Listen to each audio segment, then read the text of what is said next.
to another brand new short video মানে গাই আপনারা তো অনেকেই জানেন এবারে আইপিএলের টুর্নামেন্টসে কেকেআর জিতে গেছে, যে কলকাতা নাইট রাইডার্স আর চেন্নাই সুপার কিংস যেটা থেকে আমার ফেভারিট টিম ছিল।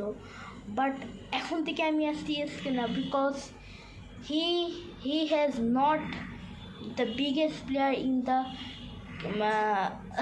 যাই হোক মহেন্দ্র সিং ধোনি যে ক্রিকেট থেকে এখন আন্তর্জাতিক ক্রিকেট থেকে পুরোপুরি গায়েব হয়ে গেছে, কারণ সে রিটায়ারমেন্ট নিয়ে নিয়েছে আইপিএল থেকেও। যাই হোক এখন থেকে আমি সিএসকে না, আমি আরসিবিও না, কেকেআরও না, আমি ডিসাইড করতে পারছি না। আমি কেকেআর তো নিবই না, কারণ কেকেআর আরসিবি তো ভাই ফালতু, ওকে নিয়ে কোনো লাভ আছে? আমি এবার থেকে আচ্ছা আপনারা বলেন আমি কি হব? মুম্বাই ইন্ডিয়ান্স থেকে হায়দ্রাবাদ। ওকে, বাই বাই।